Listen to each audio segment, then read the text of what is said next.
اور چیلنج بات کر رہا ہوں۔ امام حسن کے بڑے بیٹے تھے حسن مصنع، امام حسن کے چھوٹے بیٹے تھے حضرت عبداللہ، اور امام حسین کی دو ہی بیٹیاں تھیں، تیسری بیٹی کوئی نہیں تھی۔ یہ فاطمہ کبریٰ کا جو واقعہ ہمارے سنیوں نے بھی لکھا ہے، جو وہ بھی پڑھتے ہیں، جو بے بنیاد ہے، اس کا کوئی سر پیری نہیں۔ دو ہی بیٹیاں تھیں، حضرت سیدہ فاطمہ صغریٰ اور حضرت سکینہ۔ حضرت فاطمہ صغریٰ کا شادی جو ہوئی تھی وہ حسن مصنع سے، حضرت امام حسن کے بڑے بیٹے سے، اور سیدہ سکینہ کی شادی حضرت امام حسن کے چھوٹے بیٹے حضرت عبداللہ سے ہوئی تھی۔ اور شیعہ کی جو 3 کتب کے میں نے حوالہ دیا ان میں یہ موجود ہے کہ دونوں کربلا کے اندر موجود تھیں اور دونوں شادی شدہ تھیں۔ بات سمجھ نہیں آئی ہے، یہ شاید آپ کو اچھا نہیں لگے گا، لیکن حق وہی ہے جو میں بیان کر رہا ہوں، اور میں ڈنکے کی چوٹ پہ بیان کر رہا ہوں۔ یہ میرے بھائی ریکارڈ کر رہے ہیں، سارا ہو رہا ہے نا، آپ ریکارڈنگ بے شک بعد میں دیکھیں۔ مسلک کے لیے میں نے 5 FIR بھگتی ہیں، میں نے جیل کاٹی ہے، الحمدللہ جو بات کرتا ہوں ڈنکے کی چوٹ پہ کرتا ہوں۔ یہ دونوں نوجوان اور دونوں شادی شدہ تھی کربلا کے میدان میں، یہ بات ذہن میں رہنی چاہیے۔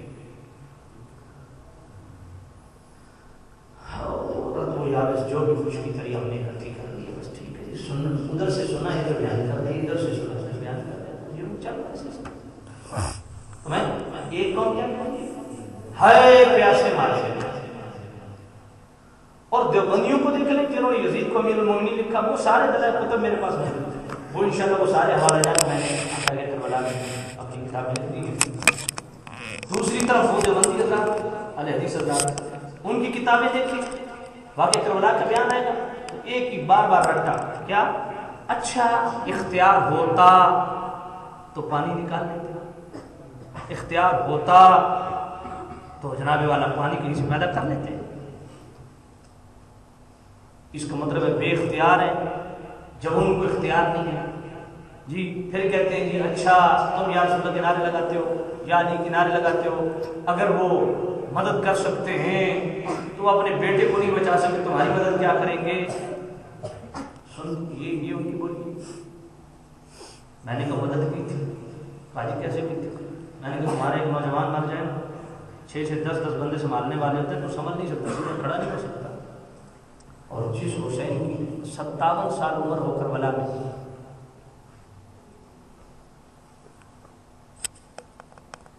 ایک ایک لاشا خود میدان سے اٹھا کے خیموں میں لائے۔ مجھے بتائیے، بچوں کی لاشیں اٹھائیں، بھتیجوں کی لاشیں اٹھائیں، بھائیوں کی لاشیں اٹھائیں، رفقا ساتھیوں کی لاشیں اٹھائیں، کسی مقام پہ بھی امام لڑکھڑائے؟ کیوں؟ اس لیے کہ پشت حسین پہ دست رسول تھا، مولا علی کی حمایت تھی، یہی مدد ہے۔ تو میں عرض کر رہا تھا، ایک طرف وہ قوم جو کہتی ہائے پیاسے مارے، دوسری طرف وہ قوم ہے جو کہتی اچھا اختیار رکھو پانی نکال لیں۔ میں کہتا ہوں دونوں جھوٹ بولتے ہیں۔ ہمارے سنت کا عقیدہ یہ ہے کہ جس حسین نے میرے نبی کی زبان چوس کے پرورش پائی ہے، اسے پیاس کو دھوپ لگے، اور تاریخ کربلا اس بات کی شاہد ہے۔ پانی بند ہوا تھا، اس میں کوئی شک نہیں، لیکن کیا ضرورت تھی؟ شاید ضرورت بھی ہو، لیکن میں کہتا ہوں اگر ضرورت پڑی ہے تو امام حسین کو نہیں، علی اکبر کو پڑی، علی اصغر کو پڑی ہے، شاید حضرت عباس کو پڑی ہو، لیکن کربلا کی تاریخ میں نے یہ بات پڑھی ہے کہ جب بھی کسی کو پیاس ستاتی وہ امام حسین کے پاس آتے۔ امام حسین جس کو اپنی زبان چسوا دیتے دوبارہ وہ پیاس کی شکایت نہیں کرتا۔ جناب حضور ملا باقر مجلسی شیعوں کا امام بھی یہ بات لکھتا ہے کہ جب خیموں میں بظاہر پانی نہیں ہے، امام نے یزیدیوں سے پانی مانگا، یزیدی فوج سے ایک بوڑھا مشکیدہ لے کے آیا، امام کو پیش کیا، امام نے فرمایا ٹھہر جا، امام نے اپنا پاؤں زمین پہ مارا، پانی کا چشمہ پھول پڑا، اور ہمیں پانی کی ضرورت نہیں، ہم تو اتمام حجت کے لیے یہ بات کر رہے تھے۔ تو یہ شیعہ کی کتاب، پانی کی ضرورت امام حسین کو نہیں تھی۔ آج یہ بھی ہمارے سنی بھی بیان کرتے ہیں، شیعہ بھی بیان کرتے ہیں، علی اصغر کو لے کے جناب والا امام علی مقام یزیدیوں کے پاس گئے، اس کو پانی دے دو، کہتا جھوٹ بولنے سے تم لوگ بات نہیں کرتے، جس حسین نے رب سے پانی نہیں مانگا وہ یزیدیوں سے مانگا۔ امام حسین نے رب سے پانی مانگا ہے، دعا کی ہے میرے اللہ پانی دے، جس حسین نے رب سے نہیں مانگا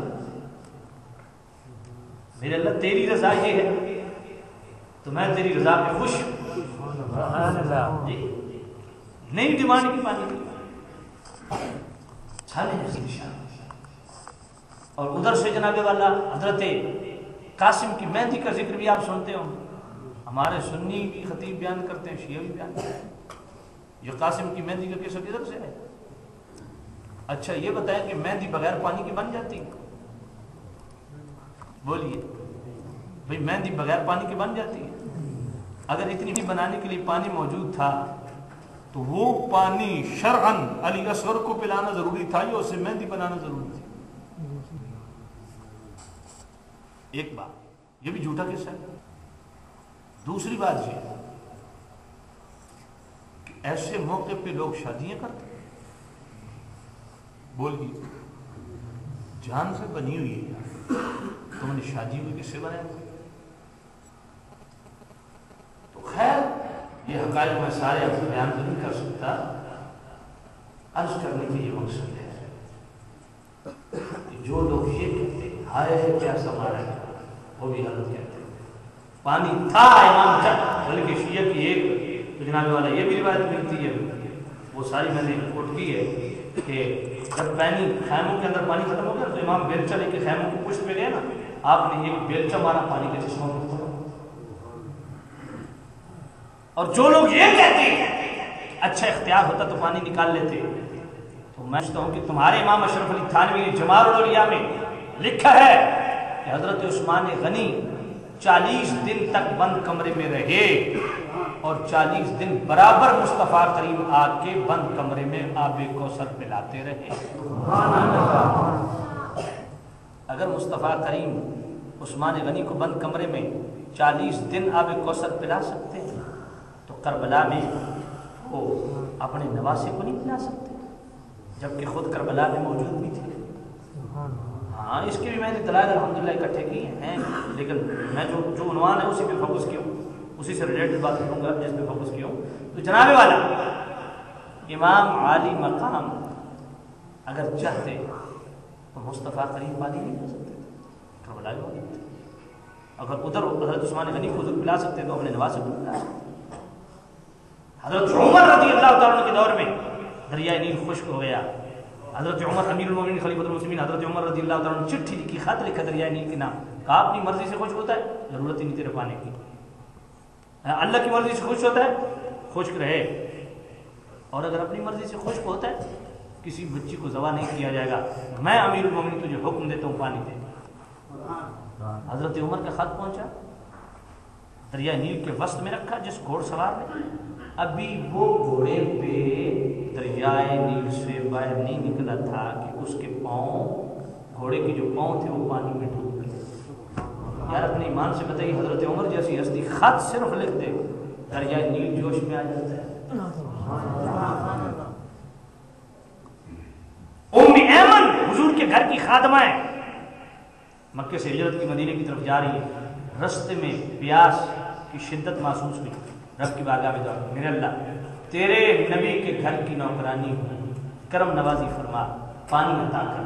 ام ایمن فرماتی ہیں جو ہی میں نے دعا کی ایک پانی کا ڈول آسمان سے لٹکا، میں نے پانی سیر ہو کے پیا، اس کے بعد میری حالت یہ ہو گئی میں پانی پیوں تو میری مرضی، نہ پیوں تو کبھی ساری زندگی پیاس لگی نہیں۔ حضور کے گھر کی خادمہ ہے، وہ پانی کی ڈیمانڈ کرتے مشکیزیں لٹک جاتے ہیں، اور میرے نبی کا نواسہ اگر پانی کی ڈیمانڈ کرتا تو کیا مشکیزیں نہ آتے؟ انہوں نے آسمانی پانی پیا، کبھی پیاس نہیں لگی، پانی پیے ان کی مرضی نہ پیے ان کی مرضی۔ تو جس حسین نے میرے نبی کے منہ کا پانی پیا، حضرت ابو عبداللہ رحمۃ اللہ علیہ محمد بن عبداللہ جب جنبی ہوتے، اشرف علی تھانوی جمال الاولیاء میں ملتا ہے، وہ جنبی ہوتے نا، گھر میں پانی نہیں ہوتا، اللہ کی بارگاہ میں میرے اللہ پانی دے میں نے غسل کرنا ہے، فوراً بدل آتا ان پہ برستا، وہ غسل کر لیتے۔ میرے نبی کے گھر کا فرد نہیں، حضور کے غلاموں کے غلاموں کے غلاموں کے غلام اگر وہ جنبی حالت میں رب سے پانی کی ڈیمانڈ کریں، عرضی پیش کریں، التجا کریں، تو ان کی ڈیمانڈ پوری کی جاتی ہے۔ اللہ بادلوں کو بھیج دیتا ہے۔ اپنے ایمان سے بتائیے، نواز رسول اگر پانی کی ڈیمانڈ کرتا، پانی نہ بولیے نہ، محمد بن محمد کے فضائل میں اشرف علی تھانوی جمال الاولیاء میں لکھتا ہے کہ دریائے نیل خشک ہو گیا تو محمد بن محمد نے حکم دیا تو 70 ہاتھ دریائے نیل اوپر آ گیا۔ اور محمد بن علی کے فضائل میں جمال الاولیاء میں اشرف علی تھانوی خود لکھتا ہے کہ ان سے کسی نے کرامت کی ڈیمانڈ کی، انہوں نے دونوں انگلی سامنے کر دی، ایک انگلی سے پانی کا چشمہ دوسری سے آگ ابلنے لگی، تو سامع نے احتشام، یہ تو میرے نبی کے غلاموں کی شان ہے۔ اور زیب عالمگیر مغلیہ دور کا عظیم بادشاہ اور اللہ کا ولی بہتی آبشار کے نیچے کھڑا ہے۔ کسی نے کہا حضرت قطب کی نشانی کیا ہے؟ صاحب قطب کی یہ نشانی ہے، اس بہتی آبشار کو الٹا ہاتھ دے دے، یہ آبشار واپس چلی جائے۔ جو ہی الٹا ہاتھ دیا آبشار واپس چلی گئی۔ اگر اورنگزیب عالمگیر جیسا ایک نیک فطرت پاک طینت بادشاہ اگر یوں الٹا ہاتھ کرے تو بہتی آبشار واپس پلٹ جائے۔ میرے نبی کا نواسا یوں سیدھا ہاتھ مراد کو دیتا ہے، سبحان اللہ، مراد حاضر نہ ہوتا، بلکہ ہمارا تو نہیں۔ یہ کہنا بھی میں کہتا ہوں بیدبی ہے، امام علی مقام پانی کی طرف سے رہی ہے۔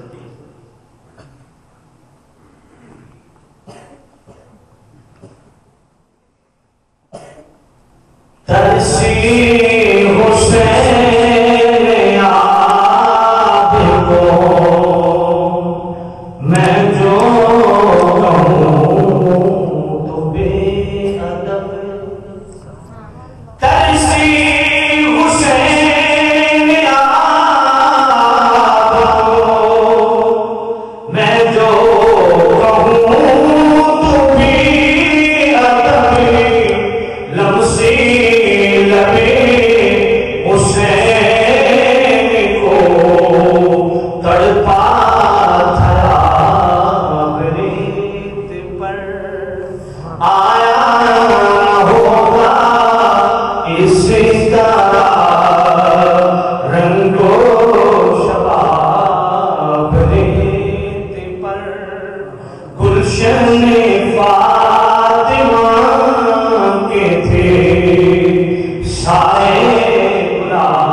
امام علی مقام کی شہادت بیان کرنا میرے نبی کی سنت ہے۔